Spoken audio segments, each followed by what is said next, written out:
اللہ کا خوف ہے۔ اسی لیے حضرت حسن بصری رحمۃ اللہ علیہ کے پاس ایک آدمی آیا، کہنے لگا حضرت میری ایک بیٹی ہے، اس کے کئی پیغامات آ رہے ہیں، نکاح کے پیغامات آ رہے ہیں کئی لوگوں کی طرف سے، کئی لڑکوں کی طرف سے، کئی خاندان والوں کی طرف سے، تو میں کس کے پیغام کو قبول کروں اور اس کے ہاتھ میں اپنی بیٹی کا ہاتھ دے دوں؟ تو حضرت حسن بصری نے بڑی عجیب بات کہی، فرمایا کہ زوجھا التقیہ، ان نوجوانوں میں سے جو تقوی والا ہے، اللہ کا پاس و لحاظ رکھنے والا ہے، اللہ کا ڈر رکھنے والا ہے، اس سے اپنی لڑکی کا نکاح کروا دو۔ پھر آگے جملہ کہا، ان احبها اکرمها وان ابغضها لم یظلمها، اگر اس سے محبت کرے گا لڑکی سے تو اسے عزت دے گا، اس کے حقوق کا خیال رکھے گا، اس کا اکرام کرے گا، اور اگر خدا نخواستہ محبت نہیں ہو پائی، دلی محبت نہیں ہو پائی، تو کم از کم یہ تو ہوگا کہ اس پر ظلم نہیں کرے گا، کسی طرح وہ زندگی گزار کر لے کے چلا جائے گا، حقوق ادا کرتے ہوئے اس پر ظلم، زیادتی، ناانصافی اس کے ساتھ نہیں کرے گا، تقوی والے کا لحاظ کر کے اس کو دے دو۔ اعوذ باللہ من الشیطان الرجیم، بسم اللہ الرحمن الرحیم، ومن آیاتہ ان خلق لکم من انفسکم ازواجا لتسکنوا الیہا وجعل بینکم مودۃ ورحمۃ ان فی ذلک لآیات لقوم یتفکرون۔ وقال النبی صلی اللہ علیہ وسلم یا معشر الشباب من استطاع منکم الباءۃ فلیتزوج فإنہ اغض للبصر واحسن للفرج، او کما قال النبی صلی اللہ علیہ وسلم۔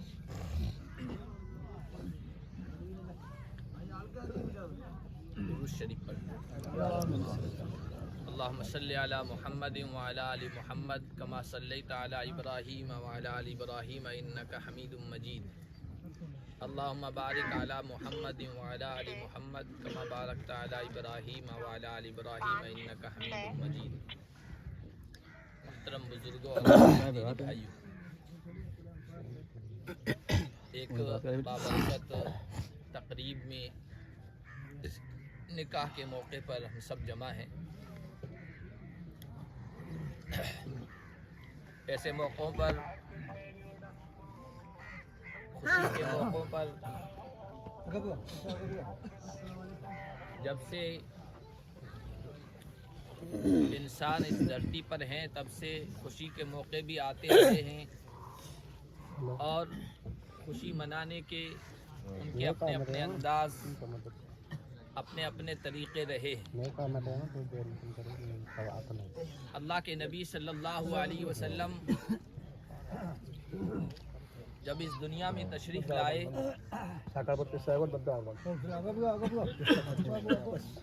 تو اس وقت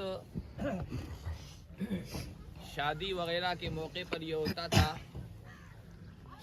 کہ لڑکے اور لڑکی کے خاندان والے جمع ہوتے تھے،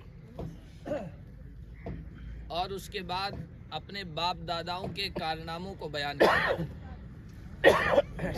شاعر تھے، تقریر کرنے والے تھے، زبان کی بڑی مہارت ان کے پاس تھی، تو لڑکی والے کھڑے ہوتے تھے، ان کا شاعر کھڑا ہوتا تھا، وہ اپنے باپ داداؤں کے کارنامے اشعار میں بیان کرتا تھا، اور پھر سامنے لڑکے والے اس کا مقابلہ کرتے تھے، اس کو جواب دیتے تھے اپنے باپ داداؤں کے کارنامے بیان کر کے۔ اسی طرح اگر ان میں کوئی تقریر کرنے والا ہوتا تھا، اور ہر قبیلے کا ہوتا تھا، خطیب بھی ہوتا تھا، شاعر بھی ہوتا تھا، تو وہ تقریر میں اپنے باپ داداؤں کی باتیں، ان کی بڑائی کی باتیں، ان کی عظمت کی باتیں، ان کے مناقب، خوبیاں بیان کیا کرتا تھا۔ اور کبھی کبھی ایسا ہوتا تھا کہ شادی کا موقع، شادی کی تقریب، شادی کی محفل جنگ کے دنگل میں بدل جاتی تھی، کیونکہ وہ چیز ہی ایسی ہے۔ جب ایک طرف کہیں گے ہمارے باپ دادا ایسے، دوسری طرف کہیں گے ہمارے باپ دادا ایسے تم سے ایک قدم اوپر تھے، تو اس میں لڑائیاں ہو جاتی تھی۔ اللہ کے نبی صلی اللہ علیہ وسلم جب تشریف لائے تو جو چیز معاشرے میں، سماج میں چل رہی تھی، ایسا نہیں کہ اس کو بالکل ختم کر دیا، اس چیز کے اندر اصلاح کی، اس چیز کے اندر سدھار کیا ہے، ایک دم ختم نہیں کیا ہے۔ شادی کے موقع پر یہ جو چیز چل رہی تھی، آپ صلی اللہ علیہ وسلم نے اس میں اصلاح یہ کی کہ اپنے باپ دادا کے کارنامے، ان کی فخریہ باتیں، ان کی خوبیاں بیان کرنے کے بجائے اللہ کے نبی صلی اللہ علیہ وسلم نے قرآن کریم کے ذریعے سے چند آیات کا انتخاب کیا، ان کو چنا، ان کو منتخب کیا، اور پھر آپ صلی اللہ علیہ وسلم کچھ ہدایات، کچھ تقریر، کچھ اہم باتیں جو اس موقع پر یہ جو نیا جوڑا ایک نئی زندگی شروع کرنے والا ہے اس کے سلسلے میں اور دونوں خاندانوں کے سلسلے میں کامیاب زندگی کیسے گزاری جا سکتی ہے، اس کے بارے میں آپ صلی اللہ علیہ وسلم نے ہدایات دی۔ یہ جو ہم خطبہ پڑھتے ہیں نکاح سے پہلے، جب لڑکے سے پوچھتے ہیں بھائی تم نے فلاں کی بیٹی کو اتنے مہر کے عوض تمہارے نکاح میں دیا، تم نے قبول کیا، اس سے پہلے خطبہ پڑھتے ہیں۔ عام طور پر ہم لوگ یہ سمجھتے ہیں کہ خطبہ کوئی دعا ہے، کوئی منتر ہے، کوئی ایسی چیز ہے کہ شادی سے پہلے پڑھو تو شادی بابرکت ہو جائے گی۔ پتہ ہی نہیں کہ یہ خطبہ کیا ہے، اس خطبے میں کیا پڑھا جا رہا ہے، اس میں کیا باتیں کہی جا رہی ہے، اس میں کیا اہم پیغام، کیا اہم میسیج ہے، اس میں کیا ڈائریکشن دیا جا رہا ہے، کیا ہدایت دی جا رہی ہے اور رہنمائی دی جا رہی ہے، اور نہ عام طور پر اس کو بیان کیا جاتا ہے۔ تو آج میں آپ کے سامنے جو خطبے میں پڑھا جاتا ہے نا، اس میں کیا باتیں کہی جا رہی ہے اور لڑکے اور لڑکی دونوں کے خاندانوں کو کیا بات سمجھائی جا رہی ہے، اس کے بارے میں چند باتیں عرض کروں۔ سب سے پہلے جو ہم پڑھتے ہیں وہ خطبہ شروع ہوتا ہے الحمدللہ نحمدہ ونستعینہ سے۔ اس میں دو چیزیں بہت اہم ہیں۔ سب سے پہلی چیز ہم اس بات کا اقرار کرتے ہیں کہ اس کائنات کا پیدا کرنے والا صرف اللہ ہے، کائنات کو پیدا کرنے کے بعد چلا بھی وہی رہا ہے، سب کچھ اسی کے قبضے قدرت میں ہے۔ الحمدللہ نحمدہ، ہم اسی کی تعریف کرتے ہیں، وہ اکیلا ہے، اسی سے مغفرت طلب کرتے ہیں۔ کائنات کو پیدا اس نے کیا، پال وہ رہا ہے، زندگی اس کے قبضے میں، موت اس کے قبضے میں، رزق میں کشادگی اس کے قبضے میں، رزق میں تنگی کرنا اس کے قبضے میں، عزت دینا اس کے قبضے میں، ذلت دینا اس کے قبضے میں، اولاد دینا اس کے قبضے میں، اولاد سے محروم کرنا اس کے قبضے میں، سب کچھ اسی کے قبضے قدرت میں ہے، دوسرا کسی کے پاس کچھ بھی نہیں ہے۔ اس کو کہتے ہیں توحید، اور توحید ہم مسلمانوں کی زندگی میں سب سے اہم چیز ہے۔ اور توحید کے مقابلے میں آتا شرک، اور شرک کا مطلب اللہ کی ذات میں اور اللہ کی صفات میں کسی کو شریک کر دینا، کسی کو پارٹنر بنا دینا، کسی کو ساجی بنا دینا۔ اب عبادت صرف اللہ کی ہونی چاہیے، توحید کا مطلب یہ ہے۔ اب اگر ہم اور ہماری کوئی نسل آنے والی سورج کی پوجا کرنے لگ جائے تو یہ توحید کے خلاف ہے، سوریہ نمسکار کرنے لگ جائے یہ سورج کی عبادت ہے۔ یا صبح سویرے سویرے جب بچے اسکول جائیں، پڑھنے کے لیے جائیں، تعلیم کے لیے جائیں، علم دینے والا اللہ ہے، سمجھانے والا اللہ ہے، گیان کا جو چشمہ ہے وہ اللہ کے قبضے قدرت میں ہے، کسی اور کے ہاتھ میں نہیں ہے۔ لیکن بچے ہاتھ جوڑ کے کسی تصویر کے آگے کھڑے ہو جائیں کہ سرسوتی کی وندنا کرو، وہ گیان دے گا، یہ اللہ کی صفات میں شریک کرنا ہے۔ علم دینے والی اللہ کی ذات ہے، تو ہم کسی اور کو اس کی صفات میں شریک کر رہے ہیں۔ ہم یہ جو خطبہ پڑھ رہے ہیں اس میں سب سے پہلی چیز، بلکہ ہر جگہ جب خطبہ پڑھا جاتا ہے اس میں سب سے پہلا یہ اقرار کروایا جاتا ہے، یہ گواہی دلائی جاتی ہے کہ اللہ کو ذات میں بھی ایک ماننا ہے، صفات میں بھی۔ صفات کا مطلب یہی، زندگی دینے والا، موت دینے والا، علم دینے والا، علم سے محروم رکھنے والا، یہ تو سب سے پہلی چیز توحید سکھائی جا رہی ہے۔ اور دوسری چیز ہے وہ ہم یہ گواہی دیتے ہیں کہ ان محمد عبدہ و رسولہ، محمد اللہ کے بندے اور اس کے رسول ہے، اللہ کے نبی صلی اللہ علیہ وسلم کی نبوت کی گواہی۔ اللہ تعالیٰ نے انسانوں کو سمجھانے کے لیے نبیوں کو بھیجا، رسولوں کو بھیجا، اور ان میں سب سے اخیر میں جو ختم نبوت کا تاج رکھا کہ اب اس کے بعد کوئی نبی نہیں آئے گا، وہ آمنہ کی لال محمد مصطفیٰ صلی اللہ علیہ وسلم کے سر پہ رکھا ہے۔ تو اب ہمارا یہ ایمان ہے اور اس کی گواہی ہم مسلسل دیتے رہتے ہیں کہ اللہ کے نبی آخری نبی ہے۔ اب اس کے بعد کوئی اور دعویٰ کرے نبوت کا، نبی ہونے کا، وہ جھوٹا ہو سکتا ہے، وہ کذاب ہو سکتا ہے، لیکن وہ نبی نہیں ہو سکتا ہے۔ تو اس بات کی گواہی نکاح کے خطبے میں دی جاتی ہے۔ اور اس کے بعد 3 آیتوں کا اللہ کے نبی صلی اللہ علیہ وسلم نے چناؤ کیا، انتخاب کیا ہے۔ 3 قرآن کی الگ الگ جگہوں سے آیتیں ہیں جو اللہ کے نبی خطبے میں پڑھا کرتے تھے۔ اور آپ غور کریں، تعجب ہوگا کہ نکاح کے موقع پر، شادی کے موقع پر اللہ کے نبی نے جن 3 آیتوں کا انتخاب کیا ہے، ان تینوں آیتوں میں نکاح کا کہیں تذکرہ نہیں ہے، شادی کا کہیں تذکرہ نہیں ہے، کہیں دور تک اس کا ذکر بھی نہیں ہے۔ لیکن وہ 3 آیتیں بہت اہم ہیں، ان میں جو بات بیان کی گئی وہ بہت اہم ہے۔ اور شادی کے بعد کی جو زندگی ہے اس کے سلسلے میں، اس میں کامیابی کے راز، کامیابی کی باتیں اور نجات کا راستہ بتایا گیا ہے۔ سب سے پہلی جو آیت ہے وہ آیت سورۃ النساء کی ہے، سورۃ النساء کی سب سے پہلی آیت ہے۔ فرمایا یا ایھا الناس اتقوا ربکم الذی خلقکم من نفس واحدہ وخلق منها زوجها وبث منہما رجالا کثیرا ونساء۔ اے لوگو، یا ایھا الناس، اے لوگو، اتقوا ربکم، ڈرو اپنے رب سے۔ رب کا مطلب پالنے والا، اور صرف پالنے والا نہیں ہے، رب عربی لفظ ہے۔ رب کا مطلب جب جس چیز کی ضرورت پڑے اس کی ضرورت حالت کے لحاظ سے اس کے تقاضے کو پورا کرنے والا۔ اب یہ میں نے ایک جملہ 2-3 جملے اس میں بول دیے ہیں، اس کی تفصیل میں جائیں تب آپ کو پتہ چلے گا رب کیا ہے۔ رب العالمین ہم کہتے ہیں، رب کا مطلب مخلوق کو جب جس حالت میں جس چیز کی ضرورت پڑے اس کی حالت اور تقاضے کے لحاظ سے اس کی ضرورت کو پورا کرنے والا۔ بچہ ماں کے پیٹ میں ہے، وہاں پر ابھی کچا ہے، اس کو کس چیز کی ضرورت ہے وہاں زندہ رہنے کے لیے، رب وہاں اس کو وہ چیز دے رہا ہے، فراہم کر رہا ہے، اس کی خوراک وہاں پہنچا رہا ہے۔ وہاں خوراک کون سی جو ماں کھاتی ہے وہی جائے گی، وہ تو بچہ پچا نہیں پائے گا، تو اس کے لیے دوسری خوراک کا انتظام کیا۔ بچہ باہر آیا، ماں کے پیٹ سے باہر آیا، اب اس کو دودھ کی ضرورت ہے، دودھ کی ضرورت ہے۔ اب دودھ کیسا؟ نہ زیادہ گرم کے نقصان پہنچائے، نہ زیادہ ٹھنڈا کے نقصان پہنچائے۔ اس وقت ماں کے تھنوں سے جو دودھ آتا ہے، ڈاکٹروں سے پوچھئے، لیبارٹری والوں سے پوچھئے اس کی صفت، اس کی کیفیت کیا ہوتی ہے، بچے کی صحت کو، تندرستی کو کوئی نقصان نہ پہنچے، ایسا دودھ اللہ تعالیٰ ماں کے تھنوں میں پیدا کرتا ہے۔ آپ اسی وقت بچے کو ذرا بھینس کا دودھ پلا کے دکھائیے، گائے کا دودھ پلا کے دکھائیے، بکری کا دودھ نقصان پہنچائے گا فوراً۔ ماں کے تھنوں میں اللہ تعالیٰ ویسا دودھ بچے کے لیے کرتا ہے جو اس کی اس وقت ضرورت ہے، اس وقت تقاضا ہے۔ تو پھر جیسا جیسا بچہ آگے بڑھتا ہے، صرف بچے کی بات نہیں ہے، ہر مخلوق کی یہی بات۔ اللہ تعالیٰ حالات کے لحاظ سے جس چیز کی ان کو ضرورت ہے وہ چیز ان کے لیے فراہم کر رہا ہے، وہ چیز دے رہا ہے۔ رب کا مطلب ہوتا ہے پالنے والا۔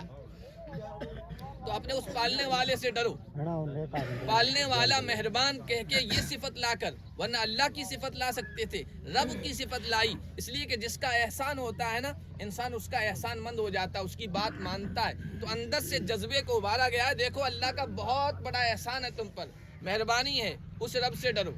اتقوا ربکم الذی خلقکم، جس نے تم کو پیدا کیا، من نفس واحدہ، ایک جان سے، حضرت آدم علیہ السلام سے، اور پھر ان سے حضرت آدم سے ان کا جوڑا پیدا کیا، وخلق منها زوجها، حضرت حوا علیہ السلام کو، وبث منهما رجالا كثيرا ونساء، پھر ان کی ذریت چلی، نسل چلی، اولاد چلی، اور اس طرح پوری دنیا میں انسانوں کی آبادی پھیل گئی۔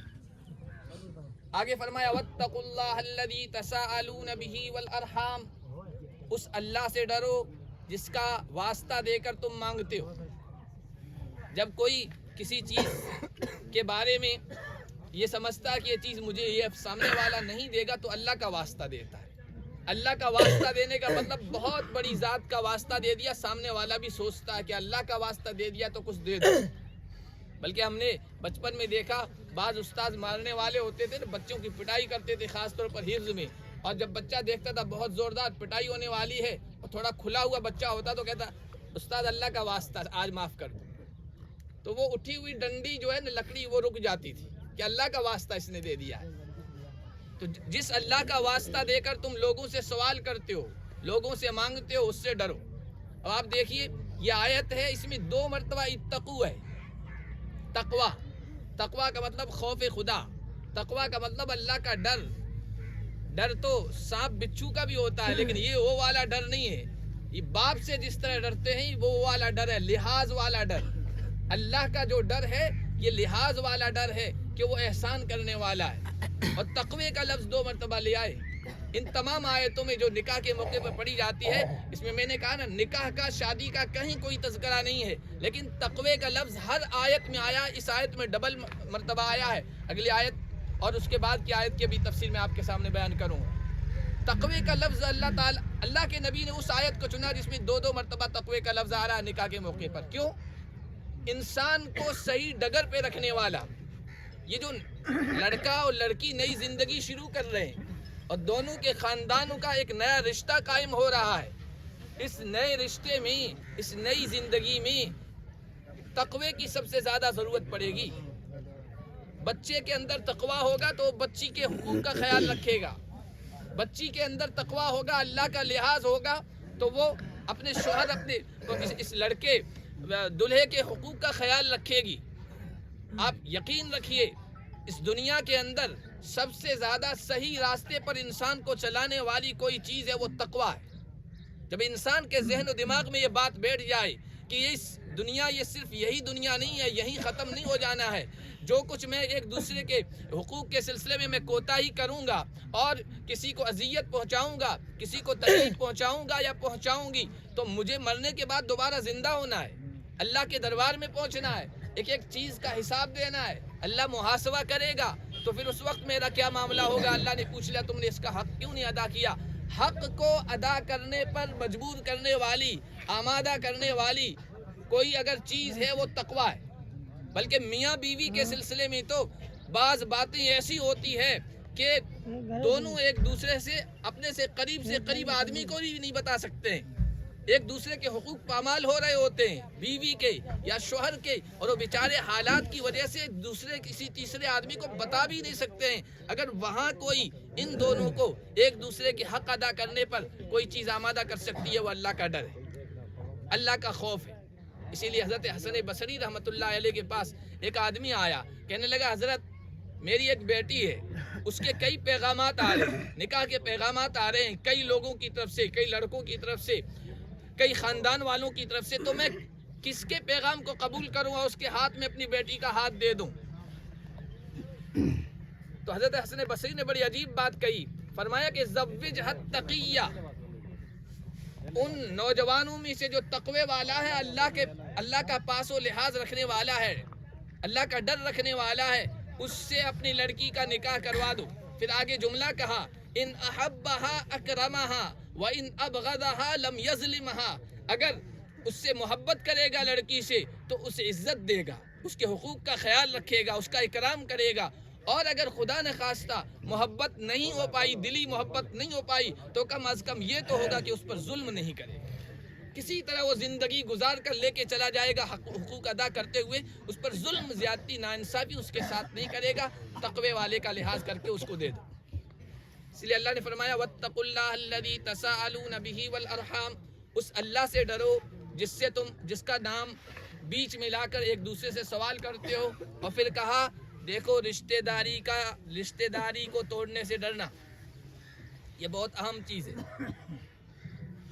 آج کل ہم لوگ عام طور پر ہم مسلمانوں میں قریب میں شادیاں کرتے ہیں، قریب کے رشتہ داروں میں شادیاں ہوتی ہے، شادی منگنی کر لی، شادی کر لی، لیکن اس کے بعد آپس میں رشتہ داریاں توڑتے ہیں، معمولی باتوں پر رشتہ داریاں توڑتی ہیں. نکاح کے موقع پر اس آیت کو لا کر یہ یاد دہانی کی جا رہی ہے، دلہا کو بھی دلہن کو بھی، دلہے سے کہا جا رہا ہے، اس کو یاد دہانی کرائی جا رہی ہے کہ دیکھو اب تم ایک نئی زندگی میں جا رہے ہو، تمہاری زندگی میں ایک نیا فرد آ رہا ہے، ایک عورت آ رہی ہے، کہیں ایسا نہ ہو جس کی طرف تم مائل ہو کر پرانے رشتہ داروں کو بھول جانا. اور یہ بھی یاد دہانی کی جا رہی ہے کہیں ایسا نہ ہو ماں باپ اور رشتہ داروں کی محبت میں مبتلا ہو کے اس پر ظلم کر دینا.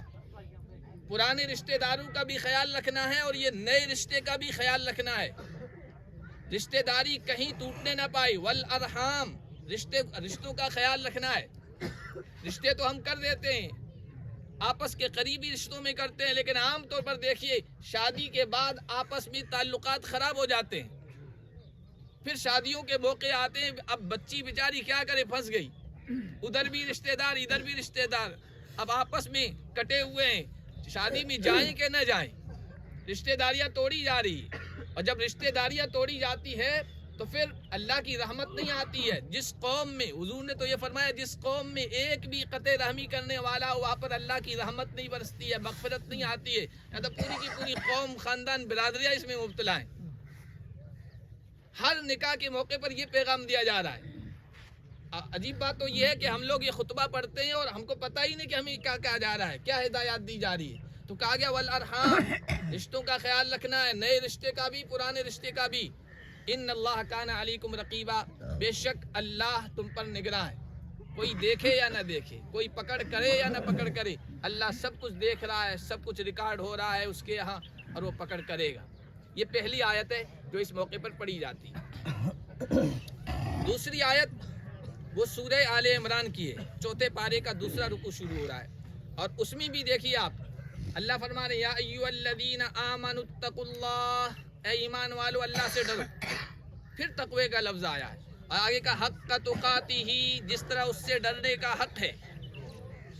ولا تموتن الا وانتم مسلمون, اور تمہاری موت نہ آئے مگر اس حال میں کہ تم مسلمان ہو.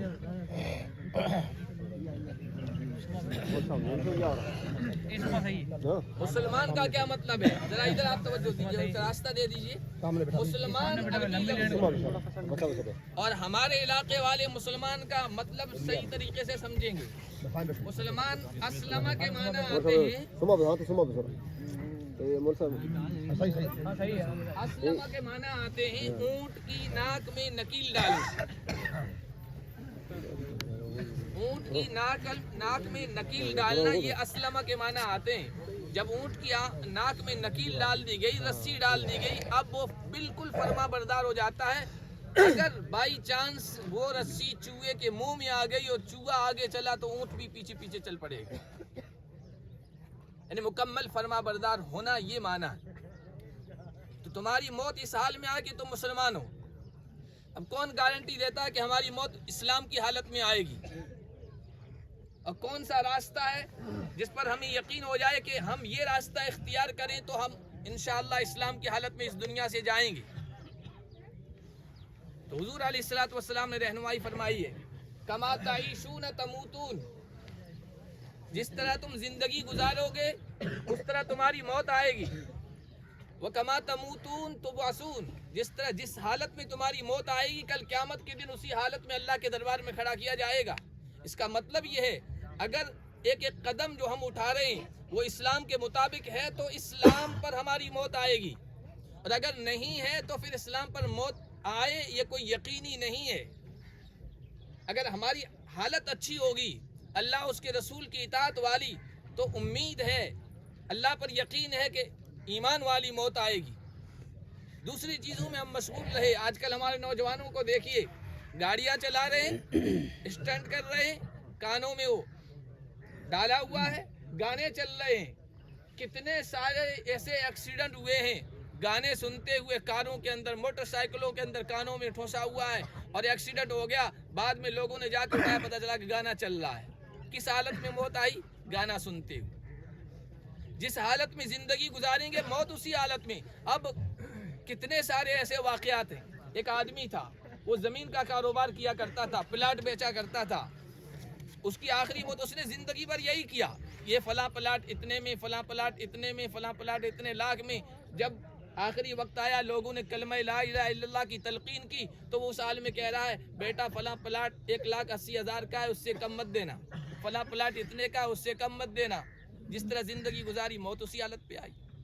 کتنے سارے لوگ ایسے تھے جو شرابی کبابی تھے, موت آئی تو نزا کے عالم میں, سکرات کے عالم میں کہہ رہے ہیں تم بھی پیو مجھے بھی پلاؤ, تم بھی پیو مجھے بھی پلاؤ. اسی حالت میں, یہ سچے واقعات ہیں, میں مختصراً بیان کر رہا ہوں. اسی حالت میں اس دنیا سے جا رہا ہے. اور کتنے اللہ کے خوش نصیب ایسے تھے حدیثیں پڑھانے والے. وبی قال حدثنا محمد بن اسماعیل البخاری سند کے ساتھ. آخری وقت آیا، سکرات کا عالم تھا، تو شاگردوں نے کہا کہ ہم کلمے کی تلقین کرتے ہیں وہ حدیث جس میں یہ کہا گیا ہے کہ من کان آخر کلامی لا الہ الا اللہ دخل الجنہ، ہم اس کا ورد کرتے ہیں استاد کے سامنے. شاگردوں نے سند پڑھنا شروع کی، ابھی متن جو اصل عبادت ہوتی ہے وہ شروع نہیں ہوا. شاگرد جا کے جب سند پہ ختم ہوئے تو سکرات کے عالم استاد کہہ رہے ہیں من کان آخر کلامی لا الہ الا اللہ دخل الجنہ. لا الہ الا اللہ پڑھ لیا، زندگی پوری اسی حالت میں گزاری. آخری وقت کلمہ، بلکہ وہ روایت زبان پہ آ گئی لا الہ الا اللہ والی، اور کیسی خوش نصیب اور سعادت مند موت نصیب ہوئی.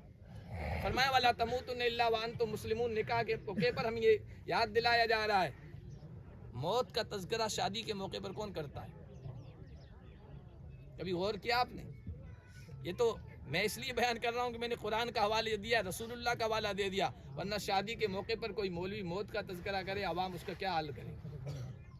یہ اللہ کے نبی سے جو بتایا، دیکھو شادی ہو یا غمی، میرے راستے کو مت چھوڑنا، قرآن کے راستے کو مت چھوڑنا، اس حال میں تم آ کے مجھ سے ملو، ایسی زندگی گزار کیا ہے. یہ دوسری آیت ہوئی.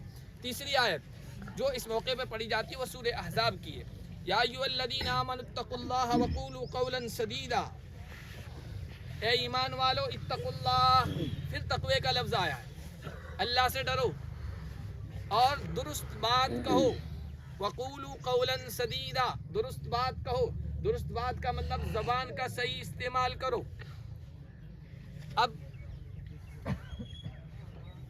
شادی کے موقع پر یہ کہا جا رہا ہے، لڑکے والوں کو لڑکی والوں کو، خود لڑکے کو لڑکی کو سمجھایا جا رہا ہے آگے کی زندگی جو خوشگوار بہترین کامیاب گزرے گی وہ اس وقت گزرے گی جب تمہارا زبان پر کنٹرول ہوگا، جب درست بات کہو گے. عام طور پر لڑائیاں، جھگڑے، نزاعات ہمارے خاندانوں میں یہ زبان کے غلط استعمال کی وجہ سے ہوتے ہیں.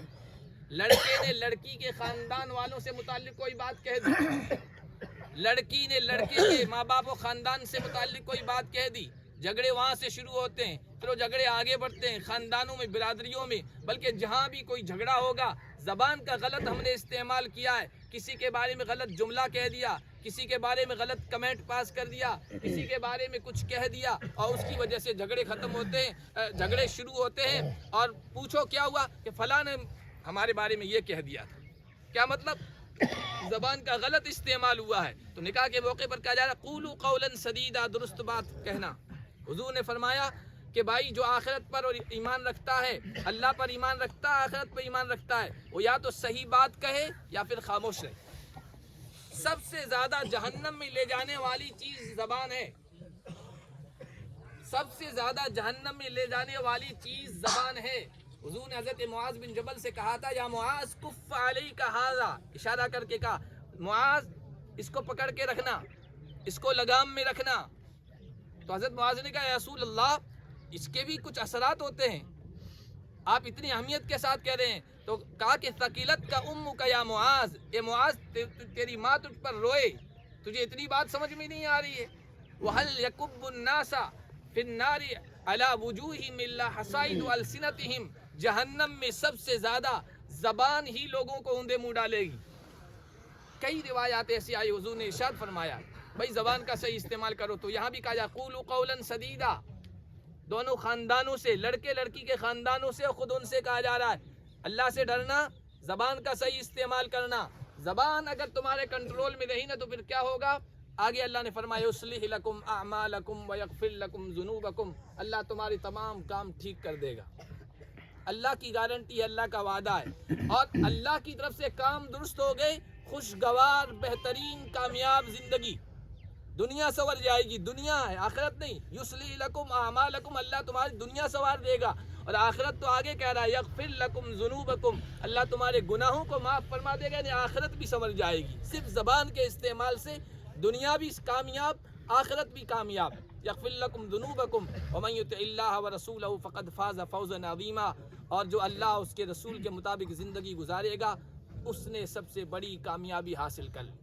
کامیابی یہ نہیں ہے کہ آپ کے پاس دولت آ جائے، کامیابی یہ نہیں ہے کہ آپ کے پاس کوئی عہدہ آ جائے، کامیابی یہ نہیں ہے کہ آپ کو منصب مل جائے، کامیابی یہ نہیں ہے کہ دنیا کے اعتبار سے آپ بڑی ترقی کر جائیں، کامیابی یہ ہے کہ اللہ اس کے رسول کے مطابق آپ اگر زندگی بسر کر رہے ہیں، پرسکون زندگی ملے گی اس دنیا میں، آخرت میں جنت کی سدا بہار زندگی۔ اللہ پاک ہم سب کو عمل کی توفیق عطا فرمائے۔ آمین۔